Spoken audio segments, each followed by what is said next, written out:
Hey, Rich. You are watching Wyrd, a weekly live stream featuring survival horror, science fiction, and fantasy authors Alan Gamboa, Scott Baker, Rich Restucci, and Hadley Thorne.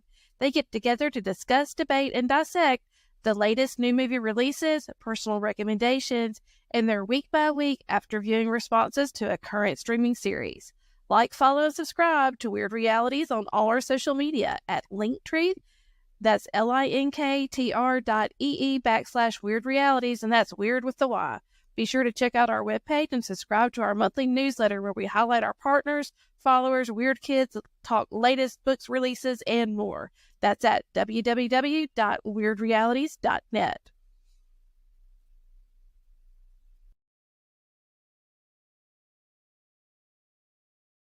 All up to. Hello, everyone. Hey, everybody. Hey, everybody. Happy Thursday.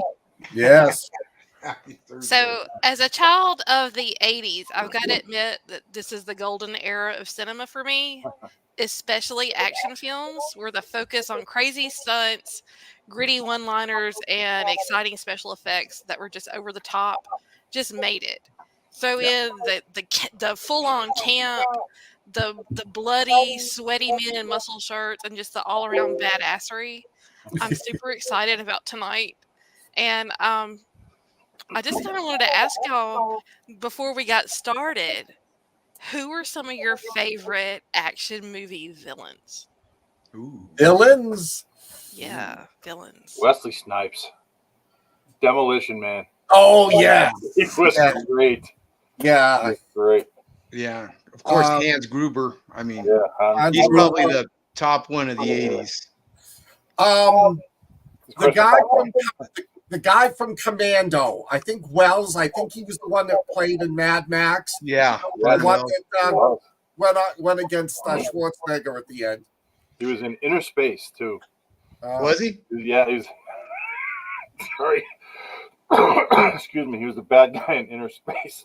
Oh, really? I got to rewatch that someday. I don't think he's ever played a good guy. Bad guys from the 80s and that. Oh, Lethal Weapon. Gary Busey, yeah. Oh, and I can't remember the name of the movie. It was with Stallone. Rutger Hauer. The one Nighthawks. Yeah. Nighthawks. Yeah. That end scene when he's like sneaking in on the wife and things go wrong. He was a great bad guy. That's where Lando Calrissian gets killed in that one, right? He's Rocky's partner in Nighthawks. So, yeah. Yeah.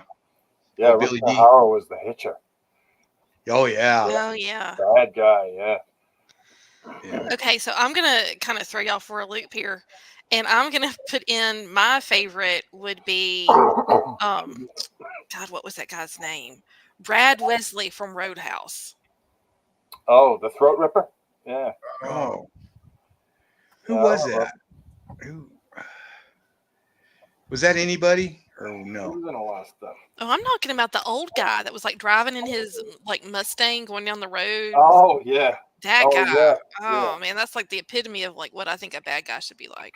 Hans Gruber's hand down the favorite for the, but you loved Hans, you didn't hate him. You know, you loved that he was so bad. Well, I mean, it was all Alan Rickman. I mean, it was just all Alan Rickman. But yeah. Well, Ben I think Gazzara was the bad guy in Roadhouse. My favorite bad guy of that era was Hannibal Lecter. Oh, really? Was that the 90s? Tough to beat. I thought it was. Yeah, I think it was like 80s. 90s. I'm looking 80s. Because, I mean, once 80s was the highlight of the whole action genre. It still was going a little bit in the 90s, but it started, the whole full-on camp started ebbing off. Didn't you? Silence of the Lambs was 1991. Yeah. Yeah. You guys see the last action hero? Yeah. Yeah. The bad guy in that with the eye, the glass eye. He was the Head Head Lannister, right? In Yeah. Game of Thrones. It's great too. He is a good bad guy. Wasn't he in Underworld? I don't know. No, Was he in what? Head Lannister wasn't he? are you In talking about Victor? Yeah. That's Bill Nye. No, that's a different guy. Bill Nye is Oh yeah, been a bad guy. But wasn't that guy in one of the underworlds? Am I think just so. crazy? He might have been in one of those. Yeah, I No, think so. I think he was, Yeah. but he wasn't Victor. He was somebody else. Oh, Craig, you're right. Gary Oldman in The Professional. Gary Oldman just, again, I mean, hands down, he's just One of the phenomenal. best actors of our day. Tony's in the house. Hey. Whoop, whoop. We got a full group. Tony. Mike, we got Tony. Landa, we got Craig, we got Tony. Who else? I see we got 6 people that I can see online. Who else is here? Hey, you guys want to feel really old? Do you know what movie debuted during this week 40 years ago? No. A Christmas Story. Oh really? Yeah. Oh, No, that was. that's my favorite Christmas movie. That is a classic. The leg lamp. There is a house it's close to where my parents used to live that every year they have got, and Christy makes me go by, they've got the leg lamps lining the pathway. They've got Bumble over. They've got Cousin Eddie rinsing out the shitter. I mean, they've got all the stuff in their front yard. And then in the backyard, they've got these huge, like bigger than basketball size balls hanging. You've got to take a picture and post it. I will. We go by every year. So one year they were having a party and we were like, man, we should just go in. So I got home and I posted photos, and one of my friends that I used to work with said, we were there. That's my good friend that lives there. Y'all should have come in. So, Hey, Mona. Yes, Craig, this is Miss Ann, and I'm turning it into Romper Room. Yeah, that the head Lannister. He was the bad guy in The Golden Child. Do you remember that movie Yes. with Eddie Murphy? Yeah. No. Little midget Harry Krishna in the tree, or is it me? Yeah. That's when his movie started to go.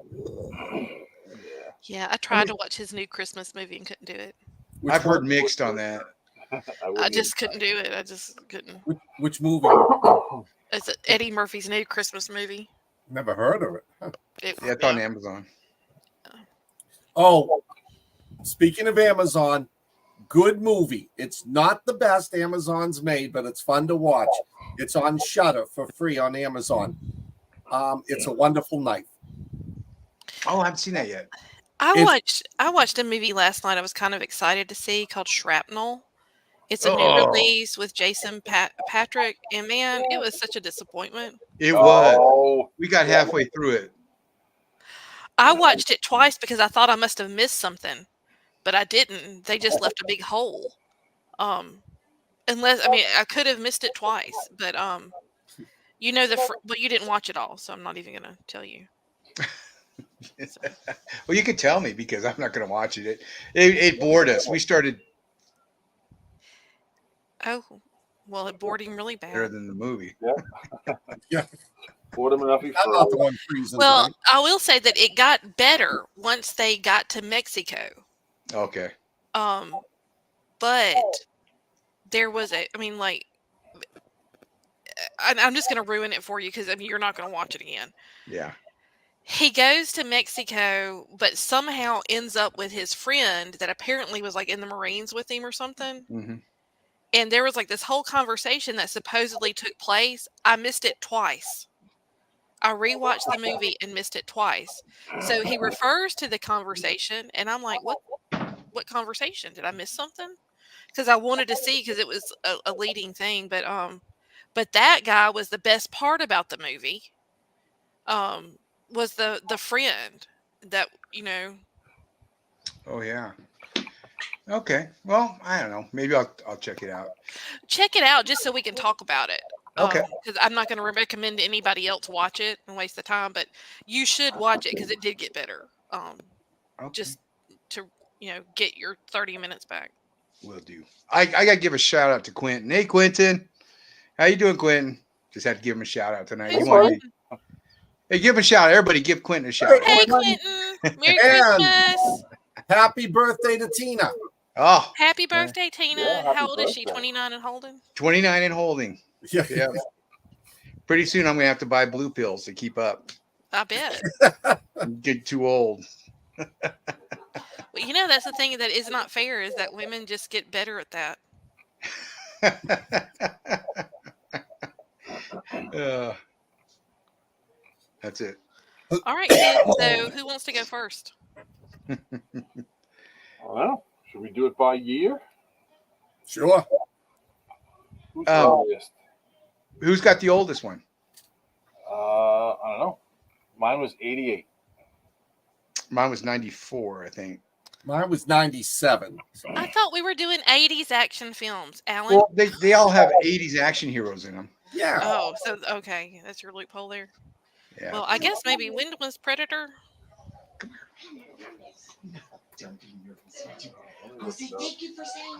It's Hadley be the first one, right? Yep. Predators I guess 80 so. something. 87. 87. Okay, well. So, first off, I'm going to say this. This movie made me fall in love with the whole with, Sorry, Hadley. with the whole thing about action films. I mean, and you know, this one had that twist in it. Like if you didn't really see the very, very beginning, you didn't really know. Because I remember seeing this like when I guess it came on like HBO or something. I was too young to see it in the theater. So I had to wait when it came out like on VHS or whatever. And I just thought it was like a, war movie, like an action film.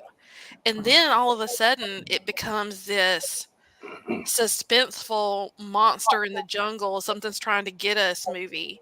And I loved it. And then it became science fiction. So it was the whole, which, I mean, this is why I love, all your writings, because it's got a little bit of the science fiction. It's got a little bit of the horror, and it's got a lot of the action, especially you, Alan. And so this movie just kind of, it set me up for falling in love with that fiction and the whole genre. So I love it. There is no better action hero than Arnold Schwarzenegger. I will fight anyone over that. Bruce Willis is a close second, though. I will say I'm a big fan of Bruce Willis, but he doesn't have the full-on, the body, the attitude, the one-liners. And so this movie starts off, which if you see the very first scene, there's all kinds of spoilers in this, kids. It's, I've had a drink. We're gonna get down and dirty. So the the movie starts off with a scene of a spaceship crashing into Earth. And if you miss that, again, you don't know that that's really the premise of this movie. So the movie starts off with Dutch, and that's played by Arnold Schwarzenegger, and his team they're going in to retrieve this American diplomat that has crashed into some South American country jungle, somewhere they're not supposed to be. And this is kind of uber secret, and he's going in, and he's been requested apparently by his Craig liquored up. So he's going in with, and I don't know, is it Carl Weathers? Where am I getting that from? Carl Weathers. Carl Weathers is playing this other CIA agent, and this movie is, and I don't know, I've got a lot of backstory on it. So it started off like when it was written, it was supposed to just be like Arnold and one other guy. Well, Arnold Schwarzenegger did not like that, and he suggested they do a rewrite with him and a team of like commando types. And so that's what happens. And the team is like Jesse Ventura, who I did not know that was Jesse Ventura, and I have to say he looked good back in the day. And they're all these hardcore kind of badass dudes, and they all have, like I said, it has that whole team thing going on, which y'all know that I'm a big fan of, and it's just really good. It has got Billy is the Indian scout. He's like Native American, and he's just a uber badass. Well, backstory on Billy is the dude really was a uber badass to the point that the movie producers had to hire a bodyguard to go out with him. Not because Billy was, getting his ass kicked, but because they were there to protect the public from Billy. because Billy was every time he went out, he'd get really out of control and really like start a lot of fights and break a bunch of people. So yeah, like I said, this is a good movie. So all right, so they're in the jungle. Things are going square. They get to the place. The first thing they discover is that a team of Green Berets, special forces out of Fort Bragg, have crashed a helicopter, and they find these guys that have been skinned alive. They're hanging. Not all of them are there. It's very weird. Then they find where these guys have had a shootout, and it's just like they're shooting the jungle because there's no rhyme or reason to what all they're doing. So sketchy stuff, sketchy stuff. There's even a scene which is one of my favorites. It's where Billy he was laughing about something, and then you kind of hear in the background like it's a little bit of an echo of laughter, and he looks into the jungle, and he's just kind of confused. Well, what it is the predator's actually mimicking him, and that's one of the things that the predator does. So that's where you start seeing that this entity of unknown origin is in there watching them. So you don't know if it's supernatural or what. Well, it turns out that it's a hunting trip for this, species from outer space that apparently comes to different worlds and predates on the best hunters of our society, whether it's a jaguar or whether it's a man. And that changes the whole story. And it immediately becomes this survival of the fittest kind of thing, and it's picking off the team one by one, and it is incredible. And I suggest if you haven't seen this movie, you want to see it. It's great. I feel like I'm babbling, and y'all are probably getting tired of me talking because I never talk. But yeah, it's incredible. You've got to see Predator. This is, again, the #1 true action film. It's got all of it. It's got the one-liners. It's got sweaty men in muscle shirts and shirtless, and there was nothing but testosterone, I think, in the filming of this film. There was a lot of jokes going on behind the scenes. In case you didn't know, their hotel at one time went out of clean water, so everybody got like dysentery, was Oh, wow. violently ill. I heard tell that Arnold Schwarzenegger was out running one day and shit himself.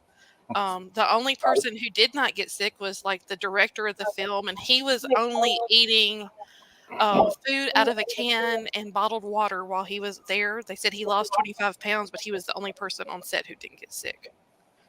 So, oh yes, it did have the beautiful native girl who they found, and of course she knew what was going on. But I think it was probably an hour or two into the movie before you found out her name, I think, which was Maria. But thanks for bringing that up, Mike. But other than that, I love this movie. I'm going to give it a 5-star, and I throw it over to my boys. Oh man, Alan, do you know who played Hawkins? Shane Black, my Shane favorite Black. screenwriter. I knew you'd know who that was. Yep, Shane Black. He did rewrites on that too. Yeah. He's not credited, but he did rewrites on Predator. Didn't he go on to do The Predator? Yeah, he did all kinds of stuff. He got a lot of flack for The Predator. Especially the ending of that. But I like that movie. Yeah, I get a lot of flack for liking that movie. Yeah, I like it. It had the same spirit as the first one, I thought. Now, which one was The Predator? Was that the one where he brings them to his planet? No, that's Predators. Oh, yeah, that's the one with the Predator suit at the end, the funky one. It's the newest one. I haven't seen it. The one with Olivia Munn. okay. Oh, wait. Let me go back and say the original Predator was supposed to be like a praying mantis looking creature. And it was the person who played it was Jean-Claude Van Damme, and he was only on set for like 2 days. And during that time, he had a hard time, and he got pissed off because he wasn't going to be on camera in any way, shape, or form to see his pretty self.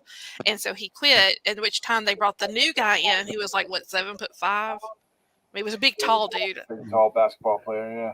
Yeah. He's the pilot at the end, the black pilot at the end. That's him. And I think your guy is credited for the crab noise that the Predator makes. That's funny. Which is, by the way, what real crabs sound like. Wow. Hey, Doc. Hey, Doc, how you doing? Hey, Doc. I am not a gentleman, but I appreciate your good day. I love this movie, and I wanted to write my own Predator, and that's what Dead Island ended up to be. I love this movie. It's done great. I watched it again. I didn't have to watch it again for the show, but I watched it again and enjoyed it. The only part that drags for me is the fight between Schwarzenegger and the Predator. Some of that drags a little bit. Yeah. But the cinematography is awesome in that. He's standing there with that torch and all that. I mean, that looks so cool. Well, I saw this at the movies. I've when got it to came ask out. y'all. So, looking at young Arnold, do y'all see a huge similarity between him and Chris Pratt? No. Look again. Look at young Arnold and look at a picture of like Chris Pratt buffed Okay. up. And I'm telling you, you're going to see why his daughter married Chris Pratt. Oh, Oh, I didn't know Hey, that. I Really? see where he got his fetish for Hispanic women.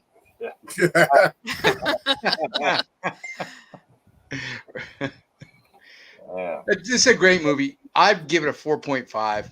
It was good Pig Alley. Everything about it is just, as well as movies that comes together just perfect. And if you see the pictures of Von Damme in that, grasshopper suit compared to what they went with, thank God they Yeah, it got would rid have of him. ruined it. Yeah. Well, What it say you? spawned an entire genre of movies. Yeah. Oh, you yeah. know? It was great. The dreadlock bad guy. Man, Yeah. So, Bill Duke is in this movie.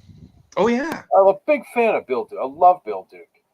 He was in a few Schwarzenegger movies, Yeah, right? I mean they're good friends. So and like that Sven Oli guy, he's in there. Franco Colombo is in there someplace. Oh, Too. Yeah, they were all in the like Conan and all those other movies that were together. Thor. Oh, That big Thor was in Yeah. it. Thor spin, and he played one of the rebels. You look down and you see him walking across. What's this big Scandinavian dude doing in the middle of Nicaragua or wherever they were? Yeah, he was. He was actually Soviet. Yeah. Yeah, this is. I don't need to go into it any more than what you guys already said. This is top-notch cinema as far as I'm concerned. Excuse me. When I saw the commercials for it on TV, I thought it was going to be a helicopter. I thought, oh, Schwarzenegger's going to go fight some helicopter in the jungle. And I actually didn't see the alien ship crashing at the beginning, so I still thought it was a helicopter until they got into there, and I was like, oh my God, this is awesome. It's an alien. Or it's some dude in a suit from, Russia that's killing everybody. And then they're like, oh, well, he's that big, and he's got these things with the things and the thing. Yeah, no, it's an alien.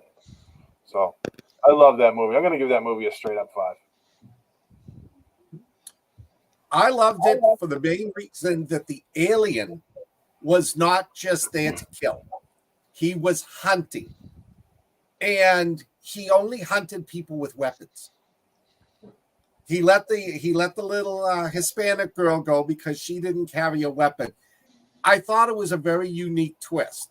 I'm coming to your planet. I'm going to hunt the things that are dangerous, not the things like a deer, that can't hurt you. And it's got some of the, it's got great actors, Ventura, Schwarzenegger, Carl Weathers, and it's got some of the best lines. I don't have time to bleed. Do you have time to duck? And of course, the very infamous "Get to the chopper." But I loved it. I think it was great. I love the remake they did of it when the Predator brings them to his planet, and he brings a Japanese mafia guy, a hitman. Actually, all the Predator movies are pretty good, except Alien versus Predator. That one so disappointed me. But we're getting. I like that movie. I didn't like the second Alien versus Predator, but I really like the first one. Nobody else does. I do. I like that one. I was so excited when Lance Henriksen showed up. I thought he is going to be the tie-in to the first and second Alien movies. And well, there is a tie-in. Isn't there a tie-in with him? There is a tie-in, right? Yeah, he's Wayland.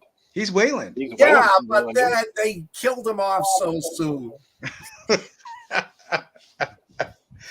The second one was really dark. I mean, the alien runs into the nursery ward, and that was like, oh my gosh, how horrible, they went there with that. Yeah. But I'm going to give this movie a 4.9. It is a classic. I didn't like it as much when I first saw it, but every time I rewatch it, I like it a little bit more. I think of all these movies, this is the one I've seen the most. Yeah, me too. Yeah. It's just so good. So we're all in agreement. This is a great flick. Yes. This is a classic. Yeah, awesome. So we're going in chronicle. You got I that. can't pronounce. So what year's your movie? Mine's 88, so I think I'm next. You're next. Yeah, 1988 gave us They Live. It's now almost 2024, so if you haven't seen this movie by now, it is unlikely you ever will. I don't know what your problem is, drinking, drugs, waiting for the professional wrestling, whatever, but you really have to see this movie. You should have seen it by now.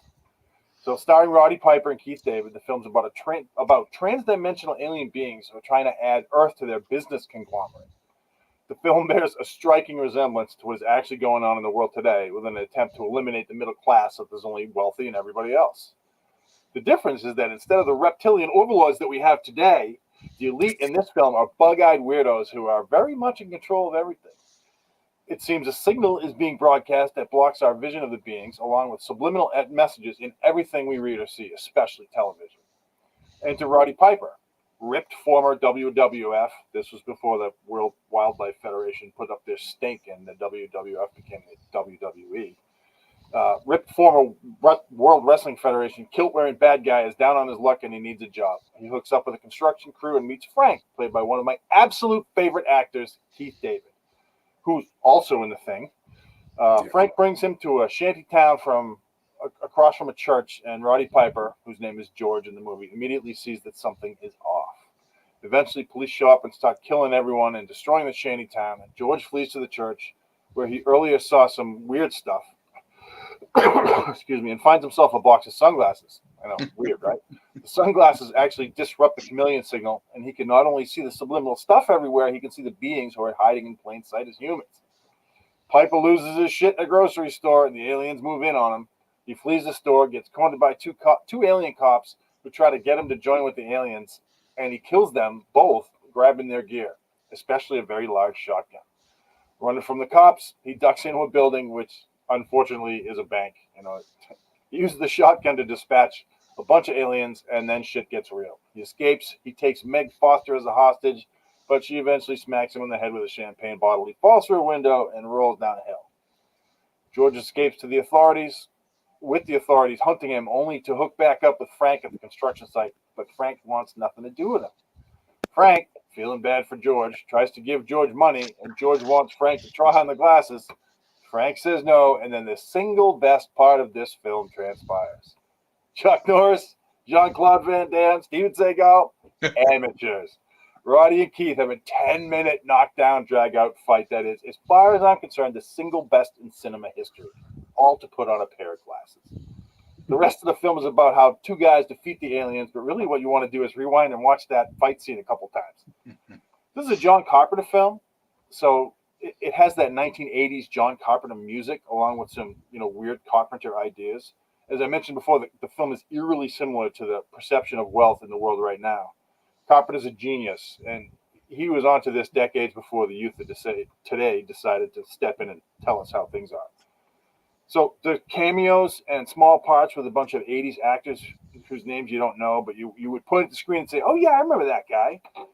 Two of the actors are Peter Jason and Cy Richardson, but the guy who's going to stick out the most is an old Disney guy named Buck Flower. It passed away in 2006 or something like that. I can't remember. The film made $13 million overall on a budget of $4 million, and while it's a flop by today's standards, it was a minor success in '88. I highly recommend this film, and honestly, it's one of Carpenter's best. I am also interested in what my compatriots think, so lay it on me. What did you guys think? I loved it. Yeah. Carpenter has this way of making movies that don't do well at the box office, but become cult classics, like The Thing. This movie was great. I loved the twist on it. Roddy and Keith David were perfect for the roles, and it's got probably my favorite, and Ash pointed it out a few minutes ago. It's got my favorite one-liner. when he's in the bank and holding the shotgun and says, "I'm here to chew bubble gum and to kick ass, and I'm all out of bubble gum." And then he starts firing on the aliens. This is another classic. This is a great movie. I have nothing bad I can say about it. Boss? Well, I went on a deep dive because it's eerily similar to what's going on today. And I saw where John Carpenter was saying he didn't mean for it to be a documentary. And I thought that was great because it really is. And I mean, if you're any way, shape, or form familiar with the David Icke and the reptilians, this is very, very similar. So it was a lot of fun for me to watch, knowing the stuff I know about that. I'd seen it before, and like I said, on my deep dive, I did find out some little trivia for you, Rich, and that is that Rowdy Roddy Piper gave John Carpenter a list of his phrases that he said, and he said, "You might want to incorporate some of these into my character," and the bubblegum comment was his own. That was one of the things that he used in his wrestling. So, when he would be smack talking his opponents, that was actually one of the things that he would say. So it was great. And the thing that I thought was that made this what it was that, Roddy Piper is very much somebody you just would think you would see on the side of the road buying beer somewhere. Yeah. Which I'm assuming if he bought beer, it would probably be the red tabbed Budweiser because he just looks like that would be his brand. And it was a really fun movie. And I will say that my brother from another mother, Mr. Henry Tully, this is his favorite movie. So good pick. Yeah, very good pick. Mona, it's streaming on Peacock. No. I don't know where else, but Peacock, I know it is. I love this movie. I went to the movies and saw this, and I enjoyed it. You know me and my history with Carpenter. So there's some unfinished stuff in this one, but I do like this one. The fight scene was crazy. I mean, you're sitting there at theater and that happens and you're not expecting it. And you're like, holy crap, these guys are been kicking the shit out of each other for 10 minutes. I love this movie. You were talking about it's got an eclectic cast in it. People you've seen around. Meg Foster, she was huge for a heartbeat. She had those those eyes. And the end, watch this all the way to the end, folks. That's very last scene of the movie. I think I was 20, 21 when I saw this. I was like, oh, he got him in there. You got to watch the last scene. I'd give this one a 4.5. Good flick. Scary, very scary, because you see nowadays the relationship. Well, don't you think it's more poignant today than it was in the 80s? Oh yeah, yeah, for sure. Definitely. Obey, consume. Yeah. Good flick. Good pick. And something we don't know about, controlling everything behind the scenes. Yeah. Well, that's one of the things I thought was really interesting was his perspective of doing it in the black and white when you look through the glasses. There was no shades of gray. You just saw the truth. Yeah. For what it was. I liked that. Yeah. No. That's what Carpenter said. That's why he did it. Yeah, smartly almost word for word what you said with seeing the truth. Yeah, I give this and one he a loves Keith David. Oh yeah. Well, Keith David is perfect for the type of movies Carpenter makes. I mean, Keith David was probably the second best character in the thing. Oh yeah. And like Craig referenced, he was great in Something About Mary. That scene where he zips himself up, that was awesome. That's classic. How'd you get the Frank about the beans? The beans about the Frank. Oh my God. Well, I guess mine's next, huh? 1991, and yours is 97, right, Scott? Yes. So we'll roll with this one. It's called The Last Boy Scout, and I don't know if it's as well known as you three's movies, but this made in 1991. It's a Bruce Willis flick. It's written by Shane Black. So Bruce Willis plays Joel Hallenbeck. He's a burned out detective And Damon Wayans plays Jimmy Dix. He's an ex-quarterback for the LA Stallions. Hallenbeck is hired to protect a stripper named Corey, which is played by the young Halle Berry at that time. And Jimmy Dix, just happens to be Corey's boyfriend. And things go wrong, and Corey is killed, and Joe Hallenbeck is investigating what happens because it happened on his watch.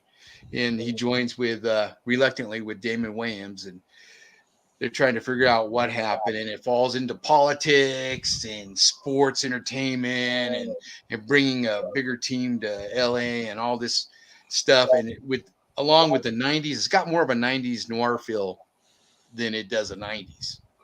So it feels more like an 80s movie than a 90s. But I think they started to film at the end of the 80s or put together. This movie's went through writers, went through producers. There are a lot of problems with this movie, but it's a fun movie to watch. A lot of action, a lot of saxophone music. Bruce Willis at his best, I think. I think you're right. It's just young Bruce Willis, and you see him nowadays, and it's sad, but that happens to regular people. But it's just sad to see him go from that to this. Anyway, this guy has a hell of a cast. It's got Bruce Willis, Damon Wayans. It's got Danielle Harris, the Scream Queen from Halloween and all that, as his daughter. James Gandolfini plays a thug. This is in the early days before he was anybody. Bruce McGill, D-Day from Animal House, plays his partner. You have Kim Coates from Son of Anarchy. He's in it. You have Billy Blanks, the action guy that sells those workout stuff. And then you have Dick Butkus. Good old Dick Butkus. This movie had a $43 million budget. It made 59 at the box office. It's got some I love the script in this. I mean, this is my favorite bit of dialogue. I had to write it down. It's between Bruce Willis and Bruce McGill, who's his partner. He says, and he just caught him screwing his wife. And he says, "I'm sorry, Joe, it just happened." And Joe says, Sure, I know, it just happened. Could have happened to anybody. It was an accident, right? You tripped, slipped on the floor, and accidentally stuck your dick in my wife. Whoops. I'm so sorry, Mrs. H. I guess this just isn't my week. I know it was done a lot better, but I love that bit of dialogue. It's just hilarious to me. This is a good movie. You want an 80s Lethal Weapon-ish type of movie? This is one of those. It's big budgeted. You'll get to see Bruce Willis dancing a jig in the LA Coliseum. It's great. A lot of blood. He gets beat up like 9 times, I think, in this movie. There's like 31 beat downs in this movie, and he gets 9 of them. Just a fun movie. I love this movie. I give it a 5. What say you three? Anyone? Okay, I'll go. So first off, this was Halle Berry's second film. Okay. So she was fresh faced and in the movie. It's an incredible movie. It was a good pick. This is probably my second favorite Bruce Willis movie. Wow. And the first being Blind Date. You can't beat Blind Date. If you've seen it, you just can't beat it. Best Element. Oh yeah. I don't agree. So this movie for me is like Bruce Willis plays a seedy detective better than anybody else in Hollywood ever did. Maybe Humphrey Bogart is probably the only person that could outplay him as a seedy detective. And he plays his part so well. And there's just little things in it that you just aren't expecting. Like the daughter telling the Wayans, I get them confused. Damon, I want to call him the other one. But so Damon Wayans has been hit, and him and Bruce Willis been fighting, and the little girl tells him that you were his favorite football player. And he stopped watching football when you got busted. And I loved that. I love that little bit. And it kind of shows that, he really just, there was something deeper going on. I like the layers. And I liked the whole thing. it just was touching when he signed her card and he said, to the daughter of the last Boy Scout. And it just, when you, again, like 30 whatever years later, I'm watching this and I'm like, oh, now I really get that. Man, that's really cool. So I love it. I'm not going to say it's better than Predator on action movie night because it's not, but I will give it a 4.75, Alan. Oh. Good pick. Oh, well, thank you. I like that he was a Secret Service agent that, was caught that senator screwing around or whatever. I forgot what he was doing.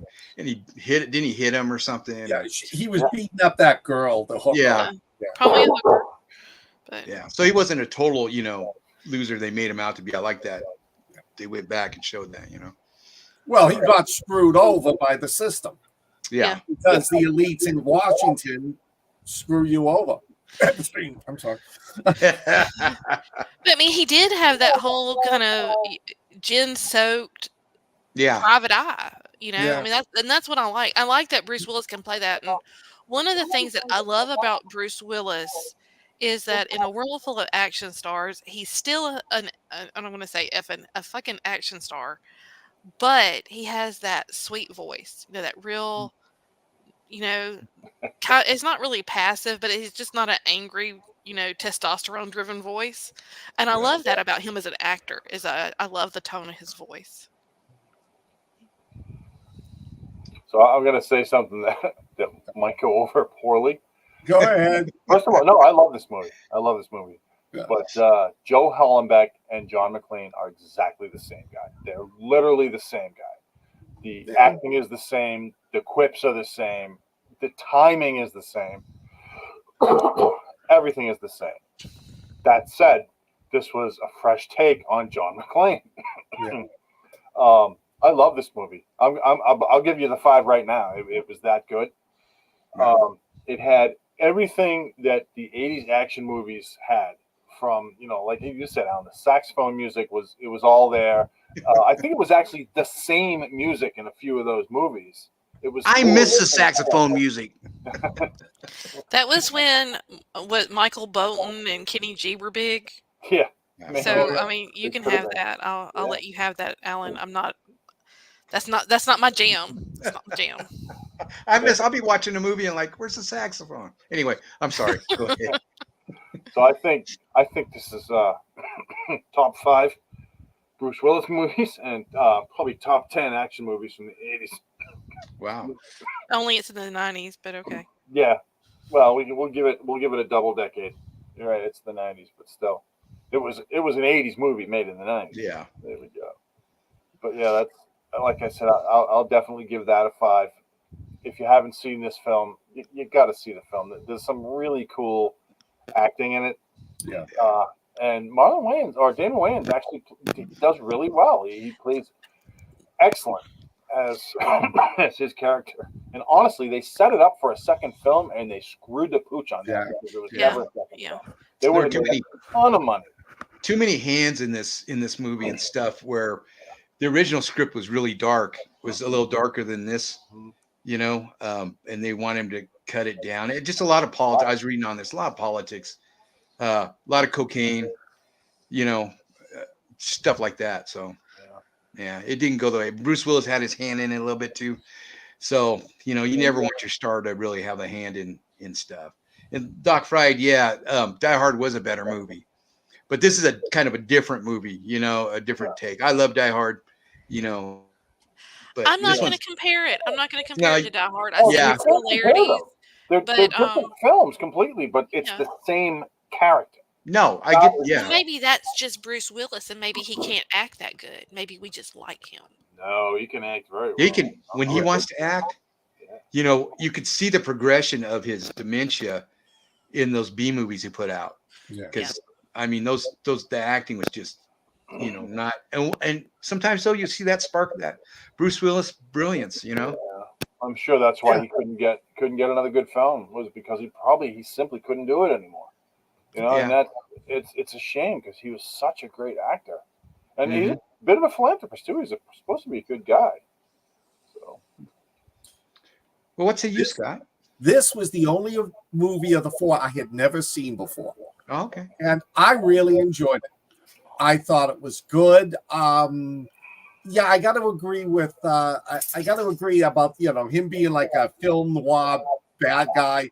Like when he says to the punk that hits him, "If you hit me again, I'm going to kill you." The guy lights a cigarette, hits him, and Bruce Willis just kills him with one blow. But Wayans was fantastic in this. It reminded me a lot, and Mike brought it up, of 48 Hours. Yeah. Two guys from completely different sides of the spectrum that have to get together, and you see how they develop and become friends by the end of the movie. Yeah.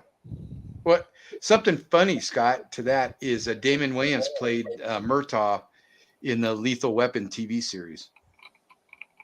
There was a Lethal Weapon. I did TV know there series? was a Lethal Weapon TV Briefly. series.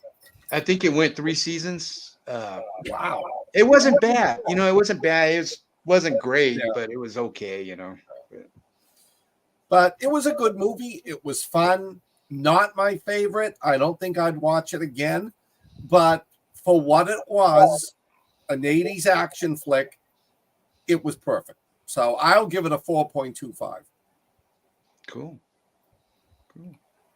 We got all our Is someone scores in? keeping up with our scores? No, No, I didn't do that. This week. It doesn't matter. keeping an eye on This week, Fred. everybody loves everything, so we're good. Hasn't been lower than a 4.5 yet. No. Well, Scott, Well, you're I up. just gave 4.25 to this. I didn't. Did I rate They Live? Did we you? rate They Live? Yeah, I thought. No, I think They Lived. We skipped over rating it Yeah, I thought so too. because I was going to give it a 4.75. I'll give They Live a 5, straight up 5. And 4 you know point- what? You could cut the whole movie out and just watch that fight scene. Still a 5. Yeah. I'm gonna give it a 4. So But you got to 4.5. keep that. You got to keep the line in the bank in there. That is a classic. I like the movie, but I don't like looking at the skeleton people. That was they're just and I know they're supposed to be but that was hard. Well, Did you actually Scott? watch it, Hadley, all the way through to the end? I don't think I think I turned it off at the end. I you think got to I- watch the end. The very You watch the end. Very end. You mean watch it to the end of the credits? Yes. Yeah, you that don't need explains- the credits, but I don't think I ever did. It's I'll right Yeah. before the credits. It Yeah. explains everything. You got to Yeah. watch it. You'll be it's all right enlightened. out there on the bed. all right. You watch that scene, you'll be enlightened. Definitely. Well, I need to watch it. Speaking of enlightened, Scott, you got Con Air. You guys picked Willis, Schwarzenegger, Roddy Piper. Roddy. I wanted to pick a Nicolas Cage movie. I almost picked The Rock Ooh. because that is one of my favorite movies. But we're doing 80s style action flicks. So I picked 1997's Con Air because you can't get much more of an 80s feel than that movie. If you've never seen this, shame on you. It is just so over the top. It's good. Nicolas Cage plays he got out of the service. He's Cameron Poe. He's a Navy SEAL or Special Forces Army Ranger. Army Ranger. And on his first night back, he's with his wife at a bar, and these 3 redneck assholes try to take him out and rape her. He winds up killing one of them. Because he's specially trained and he's a lethal weapon, they send him to jail for 5 years. He's great in jail. He's a decent guy. He's getting out. He's got his parole. He's free. They're shipping him home on an airliner. I think it was a C-140. It's an old transport where they're transporting some of the worst criminals in the state to a special penitentiary. And he's going along. They're going to land in Vegas, drop him off, and then continue on to the location. And come on, you got some of the best criminals in there. John Malkovich is the evil mastermind. Steve Buscemi is the psycho that everybody's terrified of. Danny Trejo. I mean, it is a great cast. And they wind up taking over the bad criminals led by Malkovich, they take over the plane. They land at an airport during a storm where the new guys are brought on, and some of the other criminals are brought on, and the guards are they're gagged, they're put bags on their head. They're the ones that play the criminals who are being dropped off there. You got the two federal agents. You got the asshole federal agent, Cole Meany, who knows it all. He's the best there is. He's a complete jerk. And then you get the guy who knows what's going on, John Cusack, who becomes one of the heroes. And this movie it's so bloody absurd, but I love it. Because Nicolas Cage stays behind. He bought a little doll. He bought a little stuffed teddy bear for his daughter, who he has not seen. It's a bunny. Huh? It's a bunny. That was a bunny. I'm sorry. I got something to say about that bunny, but go ahead. He buys the bunny. It's in there. I mean, there's stupid scenes like, when he writes on one of the dead prisoners, he writes a note where they're going and throws them out of the back of the plane, and it lands on the car. I have to interrupt again. Was that Dave Chappelle? The prisoner is Dave Chappelle. Yes. Sorry, Scott, go ahead. Yeah, and again, Dave Chappelle was one of the bad guys.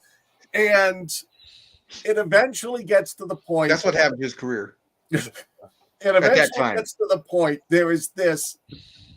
The plane is going down in Vegas, not at the airport, in Vegas. On the street. And it crash lands, goes right down the strip. A lot of the bad guys who haven't already been killed make it out. There's this wild, high-speed chase that has not a single ounce of sanity to it.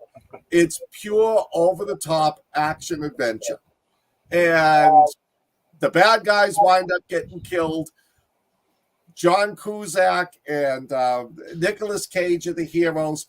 And the movie ends with Nicolas Cage goes, that's where his wife and his daughter were meeting him. And he hands him the beat up bunny and says, I'm your dad. It's ridiculous. Oh, but it's got a great ending right after. I don't want to, if you've not seen it, I don't want to ruin it.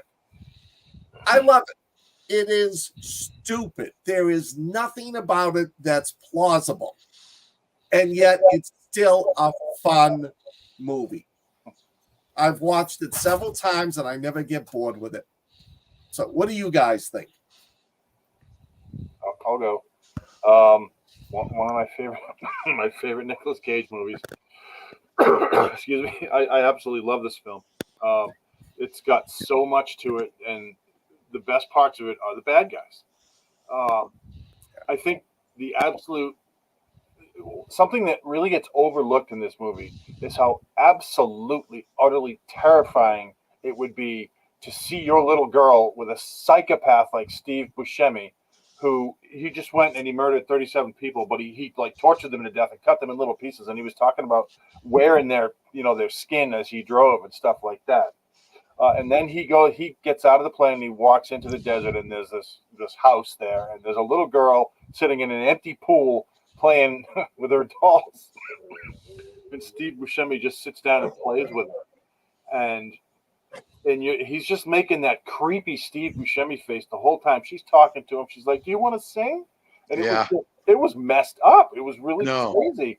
And then the plane sort of takes off, and you see this broken teacup, and you're like, "Oh my God, he killed her," which is exactly what would have happened. But then later on, you find out that he didn't. So I mean, I'll let you escape that torture. But that was by far the most terrifying aspect of this film. The rest of it is an action film. It's a great Nicolas Cage action film. He does great. Cusack does great. The two of them do well together. Danny Trejo's a vicious raping asshole, and he does really well. But honestly, it was Malkovich and the scene with Steve Buscemi. They just stole the show. Yeah. They just took it away as two psycho crazy bad guys. This movie changed John Malkovich's image. before this, he was doing, I think, Dangerous Liaisons. Yeah. He was a stage actor. I think the first thing I saw him in was Dangerous Liaisons, and then I saw him in a production of The Glass Menagerie, and so that's where I knew him from. And then all of a sudden, he's what is it, Cyrus the Virus, Yeah. and he was so creepy. And I am a huge Malkovich fan, so this was a really interesting take on it. One of the disturbing things is that Nicolas Cage in this movie looks just like my first husband, Oh, and so that's always disturbing. But yeah, this was a great movie. It's one of my favorites to watch every now and then. I can't think anything bad to say about it. It's just very well done. I did hear it referred to as Die Hard in on a plane. That you both have it had a lot of parallels listed, but one of them does was that both when you think about it, the outside cop helping him on the inside. well, it was dropping the body on the car to get a message to the Yeah, cop. that's true. But they both wear the wife beater shirts, and Yeah. But did anybody mention that Bubba Gump is in this? yeah. Not yet. Kelty Michael B. Williamson, Williams. yeah, those are another good dynamic with Cage and Williamson. And Monica Potter, she's always I like her when I see her. I don't really see her that often, but she did good as his wife in this. And I think they did a good job of making the criminal that he was kind of sympathetic. You could be sympathetic for, why he went to jail. Yeah. But he wasn't a criminal, really. It's not like he did anything wrong. He was defending his wife from 3 rapist assholes, but because he was specially trained, the court system said, "Oh, you killed a bad guy. We can't allow that." Must have been California. Well, the guy had a knife. The guy that died had a knife, and he was going to kill Cage. Mhm. And then one of his buddies grabbed the knife when he left. So it was lethal. It was lethal force time, and they couldn't prove that the knife was there. So You guys, But that Southern accent was pretty terrible. yeah. Oh, yeah, I know, but that's part of the thing that made it. It just Nicolas Cage should not have used it, and that's what that made it funny. I love the Rock. The Rock. I'm gonna gut you, son. I'm gonna gut you. I love that. Anyway, you guys are forgetting Ving Rhames. Yeah, Yes. I never forgot Ving forget Rhames. Ring Rams Ving Rhames had a great role in that. and Dog. And what's his face? Nick Chinlund, Billy Bedlam. Billy Bedlam. That guy's pretty good. Yeah, he's been around. You never see him a lot anymore, but Nick Chinlund he's in a lot of these type of movies. I think this was Cusack's last really good role before he descended into what he's into nowadays. He got to play the hero. His character was the guy from Better Off Dead kind of character, because he knew what he was doing, but he kind of was, okay, I'm going to do what I'm going to do. So, which is sad to see because I was a big fan of Cusack's acting. Both him and Malkovich hate this movie. Do they really? Really? That's too bad because I think that boosted his career. I really did. Because it was a big box office hit. Yeah. But the pilot of the plane, MC Gainey. Yeah. That dude played a bad guy forever. Yeah. And that was fun to see him in it. The guy that directed this, Simon West, he's done Laura Croft. He does a lot of action movies, Bulls 1 and 2, I believe he did. So that shows, the guy can film action. This is a lot of fun. Having a career in corrections, I overlooked a lot. I always hate where they make most of the guards dickheads, because about 90% of the people I work with weren't dickheads. We're more like Rachel Ticketon from The Running Man, right? Is she from The Running Man? We're more like that. You're a human being. But anyway, so I overlooked that. I love this movie. It's a good pick, Scott. Thank Really you. good pick. And for those of you in the comments who are hating, I just want to say, Yeah, John Cusack didn't do a lot of good movies after this, except 2012, That's which is okay. which is my favorite disaster movie. Oh, He wow. did good in that movie. It was him and Nicolas Cage where he plays the um serial killer Oh, in that was Alaska. good. That was a Yeah, good that was movie. good. I don't Cold know. Ground or He something like was that. also Cold good Ground. in that one with Matthew McConaughey, where he was the crazy freaking Yeah, psycho guy. yeah. He was That, great y'all in know that. that stuff. Well, I'm sorry.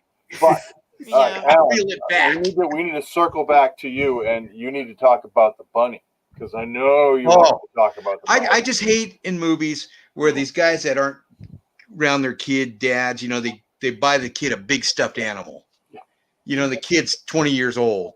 Here you go, and the kid's like, oh, gee, thanks. I always hate that. It's a cop out in a movie. They don't get something that a kid would really enjoy. They get a stuffed animal. I'm thought going you were to gonna go write a this way scene with in my that. next book, and I'm What'd going you say? I said I thought you were going to go a different way with that. I'm sorry. Oh. Go ahead. See, but I thought it was Which perfect. way? It was perfect because he buys the animal, it's all nice and prim, and he's talking about how he's going to give it. And then at the end, when the whole thing turns into a friggin' shit show, there he is with this beat up bunny, still handing it to her. Like that's the most important. It worked for that. It worked for that. I hate that trope, where it's, I haven't seen my kid. I'm just going to grab him a big stuffed goober bear. Here you go. So where did you think he was going, Rich? Oh, we're Yeah. going to leave that right out. Huh? We're not talking about that. So, Hadley, what were you going to say? I was going to say that I'm going to make sure that the next book I write has a scene with a bunny just for Alan, the little kid getting his bunny from his dad that he's never met before. And I Please am do. going to say that when I talk, this is why I don't talk. We've gone over. Oh, We're going only a strong. minute. We've been home for an hour, and it's because I spoke too much. So. No, Nah. we like when you speak. We like drunk I Hadley. like to hear it. All 4 of these movies get a 5 from me. I give this one a 5. I give this one a 5. I'm going to give it a 4.75 because I can't go above Predator. Predator is the action film of the 80s. It just is. It is. But it also, because it changed how I looked at movies like that, because it was something fresh, with that twist of the monster in the darkness, Yeah. All right. That's all I got. What y'all got going on? Not much here. I'm working on finishing up the first draft of Nurse Alyssa 10. I just started the final fight scene, which hopefully will go about 15,000 words. And with luck, I'll get it out by the end of January. I'm way behind schedule. Nice. I haven't written in weeks. I wrote a review. That's not true. I wrote a review. But I saw haven't that written review. a book in a while. I think I saw that review. I'm not going to say that I twisted his arm, but I might have twisted his arm. Nope, not at all. Well, No. Anyway, so I've dug out 25,000 words of the blood, which is going to be my next book. So I'm kind of gearing up to finishing that. good. The long-awaited part 3. It's been due Okay. since 2021. Yeah, I'm 16K into the final book in the Operation Zulu series. So I'm trying to get serious and get down and get that one done. I've been working on a lot of little other side projects, but I need to get this one done because I owe it to anyone that's read the series and are stopped, at 3. So Yeah. Yes, please finish it up. Yes. I will. All right, kids. So what's for next week? Oh my. Oh, I can see the wheels turning. All right, so we'll get back with y'all on what we're gonna do next week. How about But more I Christmas promise in movies? 2024 we're gonna be more together because I have a couple of weeks off coming up, and I'm going to nail the boys down to give me their picks and get them scheduled. So in 2024, our theme is I can't believe we haven't reviewed these movies. So everybody gets to pick 10 movies they can't believe we haven't reviewed yet. So you have something to look forward to. Until then, from now to the end of the year, we are just flying by the seat of our pants. I hear that Mr. Restucci can knit a parachute as he's thrown out the plane. We're going to find out. True story. Nice. So, Nice. all He's right, MacGyver. that's going to do it for us this week, and we will see you back next week. Thanks, Until everybody. then, guys, Stay weird. Have a good week. weird. Stay out of inmate transports.